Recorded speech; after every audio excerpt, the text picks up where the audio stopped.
Let's talk about conditions. So conditions and the operators related to conditions are very useful to identify if something is true or false. So in this case, we have the if statement and the else part. The else part is actually optional, but the way it works is we have the if statement, and then we open a parenthesis, and inside the before the closing parenthesis, all of that would be our condition that we are going to check. In this case, if 3 is greater than 1, yeah, that's true. It's going to say 3 is greater than 1, and it's going to print that to the console. Otherwise, it's going to say else. And another important thing here is that the opening braces and closing braces are delimiting what would be executed when the condition of the if is true or when it is false. In this case, it would be 3 is greater than 1. Okay. Some of the operators that are used as part of the if-else statement are the following ones. So if we would like to check if A is smaller than B, if A is smaller or equals than B, or if A is greater than or equals than B, or if A is equal to B, or if A is different to B, we can do that.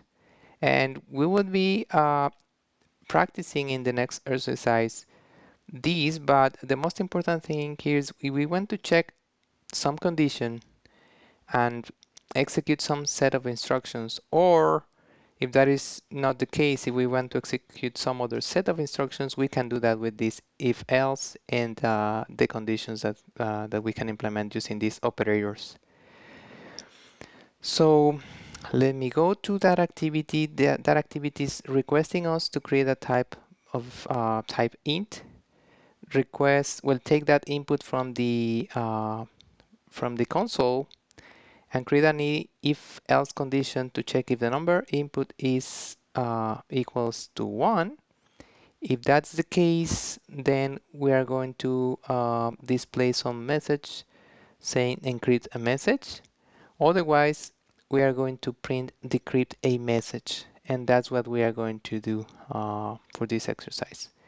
So let's click here on Open Replit. Remember, we need to click here on Fork Replit, and let's implement the exercise. So we want to declare an integer variable. We're going to name it number.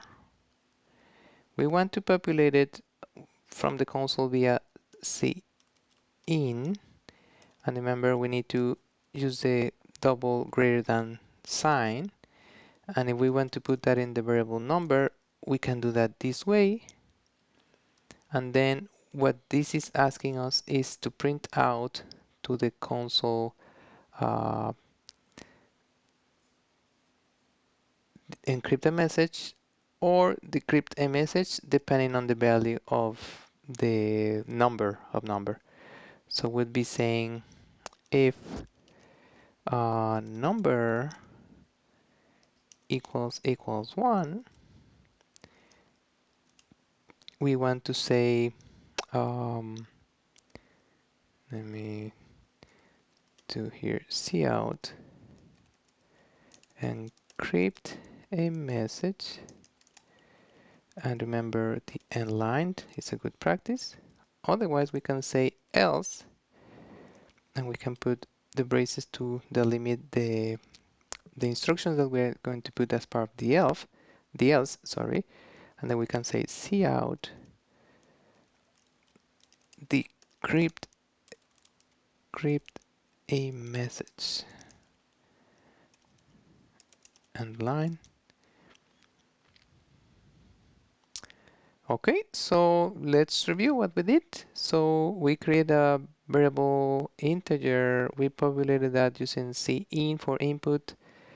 Then we are checking with the help of if else, check if the number equals 1. This part is here. If that is the case, we will encrypt the message. So we are not really going to encrypt the message, we are just going to send to the console encrypt the message. Otherwise, we are going to say decrypt a message. So it's saying print to the console in either case what action was requested, for instance, encrypt a message or decrypt a message. That's it. So let's run it. Let's click here and run. And let's type in 1. So it says encrypt a message. That's correct. It followed this path and it didn't do the else part.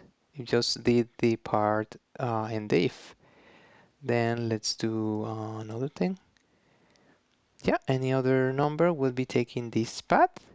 And yeah, implement it. Play a lot with your code so you can practice what you learn, and see you on the next part. Thank you.